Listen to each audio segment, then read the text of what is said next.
Hello साथियों, मैं मंजित भास्कर एक बार फिर से स्वागत करता हूं आपके अपने परिवार शिखर एकेडमी में। तो आज हम स्टार्ट करने जा रहे हैं हिस्ट्री का एक नया टॉपिक गुलाम वंश। तो आज हम पढ़ेंगे गुलाम वंश के बारे में। गुलाम वंश में भी अलग अलग प्रकार के 3 वंश हुए। गुलाम वंश की अगर बात की जाए तो गुलाम वंश 1206 से लेके 1290 तक चलता रहा। तो हम बात करें गुलाम वंश की। गुलाम वंश के 3 नाम थे, गुलाम वंश, दास वंश, ममलूक वंश। क्या क्या नाम थे? गुलाम वंश, दास वंश और ममलूक वंश। और ये चला था 1206 से 1290 तक। गुलाम वंश पर शासन करने वाले 3 अलग अलग सुल्तान थे और तीनों के तीनों सुल्तान अलग अलग वंश के थे। अगर कुतुबुद्दीन ऐबक की बात की जाए तो कुतुबुद्दीन ऐबक कुतुबी वंश का था। उसके बाद जो कुतुबुद्दीन का दामाद था इल्तुतमिश, इल्तुतमिश था शमसी वंश का। उसके बाद बलबन, बलबन था बलबनी वंश का। अब हम सबसे पहले लेके चलेंगे कुतुबुद्दीन ऐबक को। कुतुबुद्दीन ऐबक ने सिर्फ 1206 से 1210 तक शासन किया, यानी कि सिर्फ 4 साल तक शासन किया। और इसने ही गुलाम वंश, दास वंश या ममलूक वंश की स्थापना की। अगर कभी पूछा जाए कि गुलाम वंश की स्थापना किसने की थी, तो गुलाम वंश का जो संस्थापक था वो था कुतुबुद्दीन ऐबक। कुतुबुद्दीन ऐबक मोहम्मद गोरी का गुलाम था और मोहम्मद गोरी का ये सबसे विश्वसनीय एक गुलाम रहा था। और मोहम्मद गोरी ने इसको अमीर आखुर का पद दिया था। अमीर आखुर का पद क्या होता था उस टाइम पे? उसे बोलते थे शाही घुड़साल का जो अधिकारी, जितने भी शाही घोड़े होते थे उसका अधिकारी जो नियुक्त किया हुआ था वो कौन था? कुतुबुद्दीन ऐबक को नियुक्त किया हुआ था। किसने? मोहम्मद गोरी ने। जब मोहम्मद गोरी गया तो मोहम्मद गोरी ने दिल्ली का सारा शासन कुतुबुद्दीन ऐबक को दे दिया था। गुलाम वंश, गुलाम का फारसी में जो अर्थ होता है वो होता है बंदगा। अगर कभी पूछा जाए कि गुलाम का फारसी में क्या अर्थ होता है, तो गुलाम का फारसी में अर्थ होता है बंदगा। और कुतुबुद्दीन का अर्थ होता है चंद्रमा का देवता। कुतुबुद्दीन तुर्क जनजाति का था। कुतुबुद्दीन की कौन सी जनजाति का था? तुर्क जनजाति का। अगर कभी पूछा जाए कि गुलाम वंश का संस्थापक कौन था, तो गुलाम वंश का संस्थापक भी कुतुबुद्दीन ऐबक भी था। और अगर पूछा जाए कि भारत में सर्वप्रथम शासन का तुर्क शासन का संस्थापक कौन था, तो तुर्क शासन का संस्थापक भी कौन था? कुतुबुद्दीन ऐबक ही था। चलिए अब आगे देखते हैं। कुतुबुद्दीन ऐबक को बचपन में निशापुर के बाजार से खरीद कर लाए थे। कौन लेकर आए थे? फखरुद्दीन अब्दुल अजीज कोकी। अगर कभी पूछा जाए कि कुतुबुद्दीन ऐबक को कहां से खरीद कर लाए थे, तो कुतुबुद्दीन ऐबक को खरीद के लाए थे, क्योंकि ये गुलाम था। पहले क्या होता था कि किसी भी इंसान की खरीद फरोख्त चलती थी, और खरीद फरोख्त का मतलब क्या था कि उसे अपने अंडर काम करवाया जाता था, यानी गुलाम की तरीके से काम करवाया जाता था। तो इसे क्या हुआ था कि ये निशापुर के बाजार से खरीद के लाए थे। कौन लेकर आए थे? फखरुद्दीन अब्दुल अजीज कोकी ने इन्हें निशापुर के बाजार से खरीदा था। कुतुबुद्दीन ऐबक ने कुरान पढ़ना सीख लिया था। ऐसा कहा जाता है कि कुतुबुद्दीन ऐबक जो था वो बहुत सुरीली आवाज में कुरान पढ़ता था, इसीलिए उसका नाम कुरान ख्वां, कुरान ख्वां मतलब कुरान का पाठ करने वाला, कुरान ख्वां मतलब कुरान का पाठ करने वाला नाम रखा गया था। इसका राज्याभिषेक हुआ था 25 जून 1206 में। और 1206 में इसका राज्याभिषेक जो हुआ था वो हुआ था लाहौर में। और इसलिए इसने अपनी राजधानी को भी लाहौर ही स्थापित किया था, यानी कि इसने अपनी राजधानी कहाँ बनाई थी? लाहौर में। भारत में तुर्की राज्य का संस्थापक माना जाता है। अगर कभी पूछा जाए कि भारत में प्रथम मुस्लिम आक्रमणकारी कौन था, तो प्रथम मुस्लिम आक्रमणकारी की बात करें तो 712 ईस्वी में एक आया था, मोहम्मद मोहम्मद बिन कासिम, मोहम्मद बिन कासिम। तो अगर कभी पूछा जाए भारत में प्रथम मुस्लिम आक्रमणकारी कौन था, तो भारत में प्रथम मुस्लिम आक्रमणकारी तो था मोहम्मद बिन कासिम, जो आया था 712 ईस्वी में। लेकिन अगर कभी पूछा जाए कि भारत में तुर्की राज्य का प्रथम संस्थापक कौन था, तो भारत में तुर्की राज्य का जो प्रथम संस्थापक था वो कौन था? कुतुबुद्दीन ऐबक। कुतुबुद्दीन ऐबक ने कुतुब मीनार का निर्माण कराया। और ये निर्माण जो कराया था, ये रखा था इसका नाम सूफी संत थे एक ख्वाजा कुतुबुद्दीन बख्तियार का के नाम पर रखा गया था। कभी कभी ऐसा पूछा क्या जाता है कि ये क्वेश्चन पूछा गया है आपसे कि कुतुब मीनार की ऊंचाई कितनी है, तो कुतुब मीनार की ऊंचाई है मेरे भाई 238 फुट। अगर फीट में पूछा जाए तो 238 फुट। और अगर मीटर में पूछा जाए तो 72.5 मीटर की ऊंचाई है किसकी? कुतुब मीनार की, जो कहां पर है? दिल्ली में है। इसे लिख लियो, ये कहां पे है? दिल्ली में। ठीक है जी। कुतुबुद्दीन ऐबक ने कभी सुल्तान की उपाधि धारण नहीं की, सुल्तान की उपाधि धारण की, और ना ही इसने कभी खुतबा पढ़वाया, और ना ही इसने कभी अपने नाम के सिक्के चलवाए। तो अगर कभी क्वेश्चन पूछा जाए कि सल्तनत काल में ऐसा कौन सा सुल्तान था जिसने कभी सुल्तान की उपाधि धारण नहीं की, तो सिर्फ एक ऐसा सुल्तान कौन था? कुतुबुद्दीन ऐबक, जिसने ना तो कभी सुल्तान की उपाधि धारण की, ना इसने कभी अपने नाम का खुतबा पढ़वाया, ना इसने अपने नाम के कभी सिक्के चलवाए। तो उसके बाद हुआ क्या भाई कि मोहम्मद गोरी के जो भतीजे थे गयासुद्दीन महमूद, उन्होंने क्या किया कि इन्हें दास मुक्ति पत्र दे दिया। कहा कि अब आप दास नहीं रहे, अब आपको क्या कर दिया गया कि अब आप सुल्तान बन गए। सुल्तान तो बना दिया ना, लेकिन इन्होंने कभी सुल्तान की उपाधि धारण नहीं की। इन्होंने कौन कौन सी उपाधि धारण की थी? इन्होंने की थी मलिक और सिपह सालार। दो पद भी आती है, क्वेश्चन पूछा गया है दो बार कि मोहम्मद कुतुबुद्दीन ऐबक ने कौन सी पदवियां धारण कर रखी थी? तो मोहम्मद कुतुबुद्दीन ऐबक ने कौन कौन सी पदवियां धारण कर रखी थी? मलिक और सिपह सलार। ऐसा कहा जाता है कि कुतुबुद्दीन ऐबक था वो बहुत ही दानशील था, इसलिए इसे दानशीलता के कारण ही इसे लाख बख्श कहा गया। ये भी पूछा गया क्वेश्चन है कि लाख बख्श किस सुल्तान को कहा गया? तो लाख बख्श कहा गया कुतुबुद्दीन ऐबक को। लाख बख्श का अर्थ होता है लाखों का दान देने वाला, जो लाखों का दान देता है उसे बोलते हैं लाख बख्श। और इसे ही कहा गया पील बख्श। पील बख्श का मतलब होता है हाथियों का दान देने वाला। इसके जो दरबारी थे, एक तो था हसन निजामी और दूसरा था फक्र मुदब्बिर। ये क्वेश्चन भी पूछा गया है आपसे रेलवे में कि कुतुबुद्दीन ऐबक का दरबारी कौन कौन थे? तो दरबारी कौन कौन थे? हसन निजामी और फक्र मुदब्बिर। कुतुबुद्दीन ऐबक का सेनापति था जो कौन था? बख्तियार खिलजी। बख्तियार खिलजी एक ऐसा शासक था जिसने नालंदा विश्वविद्यालय को ध्वस्त कर दिया था, और नालंदा विश्वविद्यालय की स्थापना की थी कुमार गुप्त ने। इसे लिख लियो एक बार, किसने की थी? कुमार गुप्त ने, जो गुप्त वंश का शासक था। तो कुमार गुप्त ने किसकी स्थापना की थी? नालंदा विश्वविद्यालय की। और इसे ध्वस्त किसने किया था नालंदा विश्वविद्यालय को? बख्तियार खिलजी ने। अब आपसे एक क्वेश्चन पूछा गया था यूपी पीसीएस में, क्या पूछा गया था कि बख्तियार खिलजी ने किस शासक के साथ युद्ध किया था? तो किस शासक के साथ किया था? लक्ष्मण सेन को पराजित किया था। लक्ष्मण सेन था एक राजा, जो कहाँ का राजा था? बंगाल का राजा था। बंगाल का राजा था। इसने किसे इसे बख्तियार खिलजी ने बंगाल के राजा लक्ष्मण सेन को हरा दिया था, और जब हरा दिया था तो इसने अब ये राज्य अपने आप में अपने साथ जोड़ लिया था। उसके बाद अगर बात की जाए तो कुव्वत उल इस्लाम मस्जिद है, जो भारत की सबसे पहली मस्जिद है। कुव्वत उल इस्लाम मस्जिद, ये भारत की प्रथम मस्जिद है। और ये जो मस्जिद है ये दिल्ली में स्थापित की थी। किसने? कुतुबुद्दीन ऐबक ने ही कुव्वत उल इस्लाम मस्जिद का निर्माण किया था। कहाँ पे? दिल्ली में। ये कहाँ पे बनाई गई थी? पृथ्वीराज जो तृतीय थे ना, उनका किला था एक राय पिथौरगढ़, उसके स्थान पे कुव्वत उल इस्लाम मस्जिद को बना दिया गया था। ऐसे ही अढ़ाई दिन का झोपड़ा जो था वो पहले एक संस्कृत विद्यालय हुआ करता था, जो किसने बनाया था? बिसल देव ने बनाया था। अढ़ाई दिन का झोपड़ा पहले क्या था? एक संस्कृत विद्यालय था, वो किसने बनाया था? बिसल देव ने। लेकिन ऐसा कहा जाता है कि कुतुबुद्दीन ऐबक वहां पे सिर्फ 2.5 दिन रुके थे, इसलिए उसका नाम रख दिया अढ़ाई दिन का झोपड़ा, जो कहां पर स्थापित किया था? अजमेर में। इससे पहले क्या था? एक संस्कृत विद्यालय था जो बनवाया था बिसल देव ने। 1210 में चौगान खेलते समय, चौगान बोलते हैं जैसे आजकल पोलो खेलते हैं ना, पोलो घोड़े पे बैठ के, तो चौगान खेलते समय घोड़े से गिर जाने के कारण कुतुबुद्दीन ऐबक घायल हो गए। लेकिन मरे नहीं, सिर्फ घायल हुए थे, और कुछ समय बाद उनकी क्या होगी? मौत होगी। और मौत के बाद उन्हें दफनाया गया लाहौर में। तो ये था सिर्फ कुतुबुद्दीन ऐबक के बारे में। कुतुबुद्दीन ऐबक का जन्म कब हुआ, या कुतुबुद्दीन ऐबक ने किस किस चीज का निर्माण किया, कुतुब मीनार की ऊंचाई कितनी है, ये सब चीजों के बारे में जो था सब कुछ। तो अब पढ़ते हैं हम आगे इल्तुतमिश के बारे में, क्योंकि कुतुबुद्दीन तो खत्म हो चुके। अब कुतुबुद्दीन के बाद आए उनके लड़के का नाम था आराम शाह, और आराम शाह के बाद बात करेंगे इल्तुतमिश, और इल्तुतमिश के बाद बात करेंगे रजिया सुल्तान, और रजिया सुल्तान के बारे में बाद में बलबन। आराम शाह की बात करते हैं। आराम शाह था जो आराम ही करता था, मतलब कि एक अयोग्य शासक था। कुतुबुद्दीन का उत्तराधिकारी यही बना।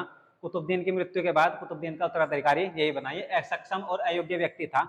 सिर्फ इसने 8 महीने तक ही शासन किया। हुआ क्या कि जब इसने इसे देखा कि भाई ये तो एक बिल्कुल नालायक आदमी है, तो फिर जो वहां के तुर्क थे, यानी कि जितने भी तुर्क अमीर थे, उन्होंने इल्तुतमिश को न्योता दिया कि भाई आप आ जाओ और आप आके इसे खत्म करके आप राज्य स्थापित करो अपना। तो कुतुबुद्दीन ने इल्तुतमिश ने अपना समय व्यर्थ ना करते हुए फिर इल्तुतमिश पहुंचा दिल्ली दरबार। तो दिल्ली में आके उसने क्या किया? आराम शाह की हत्या कर दी, और आराम शाह की हत्या करने के बाद वो कहाँ पे? दिल्ली गद्दी पे स्वयं बैठ गए। उसके बाद बात करते हैं भाई कुतुबुद्दीन ऐबक के बाद बात करते हैं इल्तुतमिश की। इल्तुतमिश कुतुबुद्दीन ऐबक का गुलाम था, और गुलाम भी था, और कुतुबुद्दीन ऐबक का ही दामाद भी था। इल्तुतमिश शमसी वंश का था। इल्तुतमिश कौन से वंश का था? शमसी वंश का। कभी कभी क्वेश्चन पूछा जाता है कि शमसी वंश का संस्थापक कौन था? अब शमसी तो हमने पढ़ा ही नहीं, तो शमसी वंश का संस्थापक था इल्तुतमिश। कुतुबुद्दीन की जब मृत्यु हुई थी उस समय जो इल्तुतमिश था वो बदायूं का गवर्नर था। ये क्वेश्चन पूछा गया है कि कुतुबुद्दीन की मृत्यु के समय बदायूं का गवर्नर कौन था, तो बदायूं का, या इल्तुतमिश कहाँ का गवर्नर था, तो इल्तुतमिश था बदायूं का गवर्नर।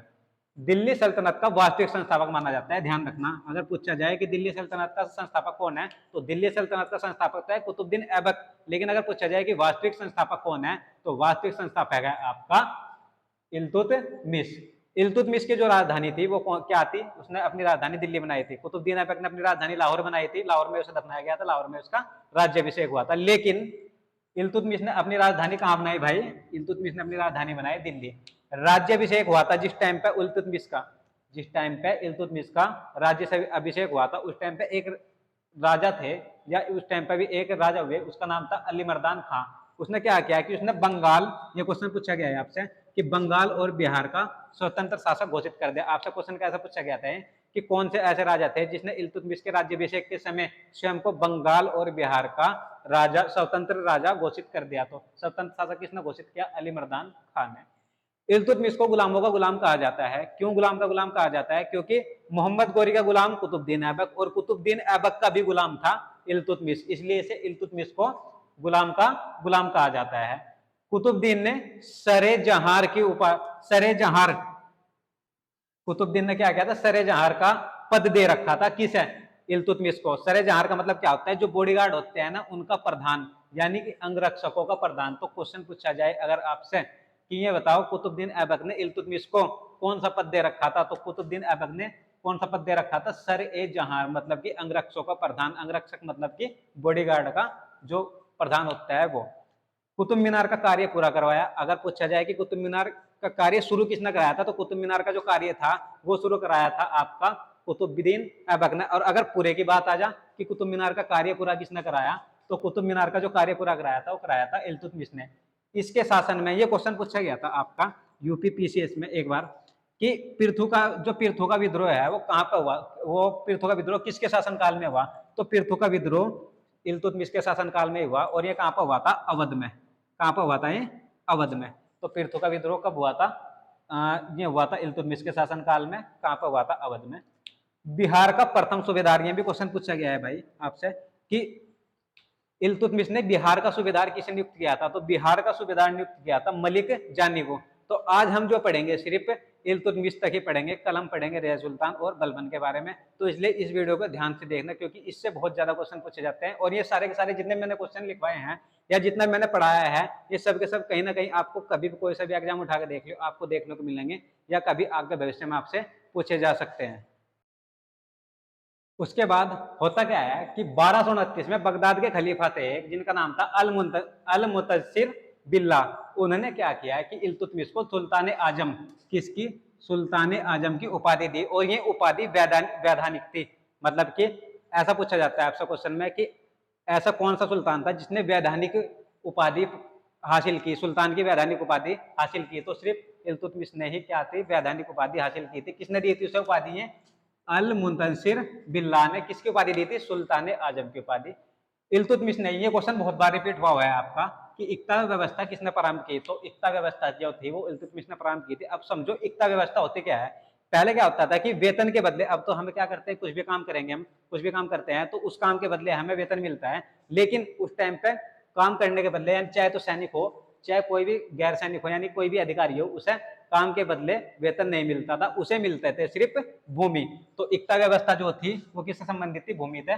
तो इक्ता व्यवस्था सैनिक और गैर सैनिकों को वेतन के बदले भूमि दी जाती थी।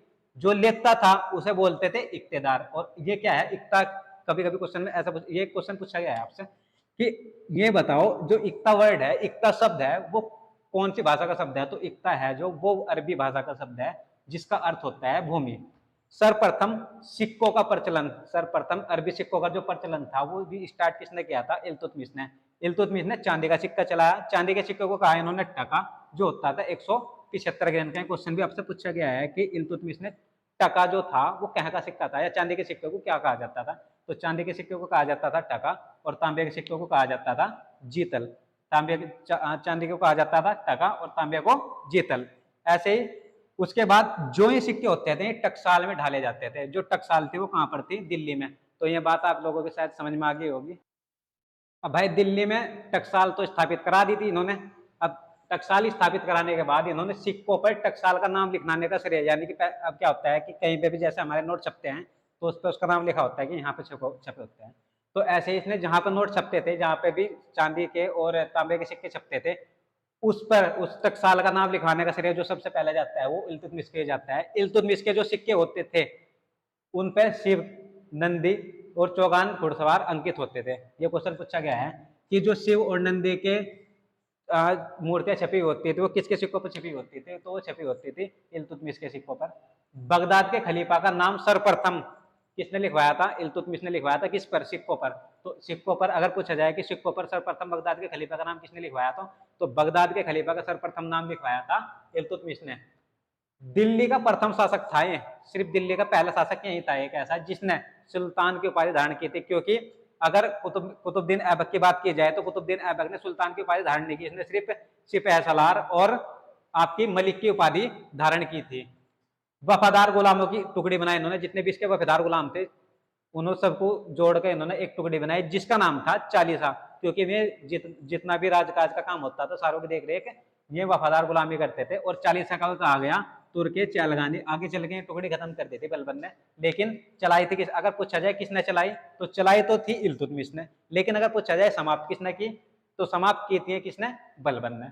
न्यायप्रिय शासक था ये, यानी कि जो भी इसके शासनकाल में न्याय चाहता था कि मुझे न्याय मिल जाए तो उसे लाल वस्त्र धारण करने होते थे। और इसने अपने महल के सामने दो संगमरमर के पत्थर होते हैं जो उनके शेर बनवा रखे थे, उनके गले में घंटी डाल रखी थी। जिसे भी न्याय चाहिए होता था वो क्या करता था? उस घंटे को बजा देता था। तो ये बात कही थी इब्न तूता ने। इब्न तूता ने क्या कहा था कि महल के सामने संगमरमर के दो शेर की मूर्तियां स्थापित कराई थी इल्तुतमिश ने, और जिसे भी न्याय चाहिए होता था वो क्या करता था? उन घंटों को बजा देता था और अपने न्याय की गुहार लगा सकता था। उसके बाद भाई रणथंभौर एक जगह का नाम है। रणथंभौर जीतने वाला, जो आपके राजस्थान में पड़ते हैं, रणथंभौर जीतने वाला प्रथम शासक, अगर ये क्वेश्चन पूछा गया है आपसे कि ये बताओ रणथंभौर जीतने वाला प्रथम शासक कौन था, तो रणथंभौर जीतने वाला प्रथम शासक आपका कौन था? इल्तुतमिश था। जब इसने ग्वालियर की विजय की, ग्वालियर यानी कि आपका मध्य प्रदेश में, जब इसने ग्वालियर की विजय की तो ग्वालियर की विजय के उपलक्ष्य में इसने सिक्कों पर रजिया सुल्तान का नाम लिखवाया, या जो इसकी पुत्री थी रजिया उसका नाम लिखवाया। इल्तुतमिश चाहता था कि उसकी पुत्री आगे जाकर कार्यभार को संभाला, यानी कि जो सुल्तान है, यानी कि जो अगला राजा बना वो इसकी पुत्री बने। क्योंकि इसके जो छोटे वाला लड़का था वो एक कह सकते हैं कि असक्षम और अयोग्य शासक था। वो नहीं चाहते थे कि आगे चलकर मेरा बेटा गद्दी पर बैठा, वो चाहते थे कि रजिया सुल्तान गद्दी बैठे। लेकिन जो वहां के जितने भी वहां के अमीर थे वे नहीं चाहते थे कि हम एक लेडीज के अंडर में काम करें। तो इसलिए उन्होंने ना चाहते हुए भी उनके लड़के को ही गद्दी पे बैठाया। उसके बाद हुआ क्या? मोहम्मद गोरी की स्मृति में इन्होंने मदरसा मुअज्जी, ये क्वेश्चन पूछा था एक बार आपसे, बीपीएससी में पूछा हुआ क्वेश्चन है कि मोहम्मद गोरी की स्मृति में कौन सी मस्जिद बनवाई थी इल्तुतमिश ने, तो उसका नाम था मदरसा मुअज्जी। भारत में गुंबद निर्माण, गुंबद का तो पता होगा, जो आपने देखे होंगे मस्जिदों पे ये ऐसे गुंबद सी बनी रहती है ऐसी, ठीक है नहीं? तो भारत में जो गुंबद निर्माण का पिता कहा जाता है वो किसे कहा जाता है? इल्तुतमिश को कहा जाता है। और भारत का जो प्रथम मकबरा है वो भी इल्तुतमिश ने बनवाया था, जो उसका बड़े वाला पुत्र था जिसका नाम क्या था? नसरुद्दीन महमूद। जिसका नाम क्या था? नसरुद्दीन महमूद। वो नसरुद्दीन महमूद का मकबरा बनवाया था किसने? इल्तुतमिश ने। और कहां पर बनवाया था? सुल्तान, इसे बोलते हैं सुल्तानगढ़ी का मकबरा। क्या बोला जाता है ऐसे? सुल्तानगढ़ी का मकबरा। अगर आपसे क्वेश्चन पूछा जाए कि भारत का पहला मकबरा कौन सा था, तो भारत का प्रथम मकबरा था नसरुद्दीन महमूद का, जो किसका पुत्र था? जो था आपका इल्तुतमिश का पुत्र। और इसका नाम जैसे क्या है? सुल्तानगढ़ी का मकबरा। इल्तुतमिश के शासनकाल में चंगेज खान, जो मंगोल का शासक था, मंगोल नेता था चंगेज खान, इसके शासनकाल में मंगोल नेता चंगेज खान ख्वारिज्म मकबरीन का पीछा करते हुए इसके शासनकाल में पहुंचा था भारत। तो ऐसा क्वेश्चन पूछा जाता है कि किसके शासनकाल में चंगेज खान भारत आया था, तो किसके शासनकाल में आया था? इल्तुतमिश के शासनकाल में चंगेज खान भारत आया था। और 1236 ईस्वी में इल्तुतमिश की मृत्यु हो जाती है। तो मेरे भाई जो भी मैंने आज क्वेश्चन आपको पढ़ाए हैं, जो भी बताए हैं, ये कहीं ना कहीं हर एग्जाम में पूछे गए। बहुत से बुक्स को ढूंढ के, बहुत से क्वेश्चंस को देख के ये क्वेश्चंस लिखे गए हैं। तो आशा करता हूं कि आपको ये क्वेश्चन समझ में आए होंगे। इसका जो नेक्स्ट पार्ट है वो हम कल की क्लास में पूरा करेंगे, जिसमें हम रजिया सुल्तान, बलबन और इसका जो आखिरी के जितने भी क्यूमर्स और केकुबाद थे गुलाम वंश के जितने भी अगले शासक हुए उनके बारे में हम, यानी कि कल हम इस पूरे गुलाम वंश को खत्म कर देंगे। तो मैं आशा करता हूँ कि आपको हमारी ये वीडियो पसंद आ रही होगी। अगर हमारी आपको वीडियो पसंद आ रही है तो आप हमारे चैनल को लाइक करें, सब्सक्राइब करें और कमेंट करना ना भूलें। धन्यवाद।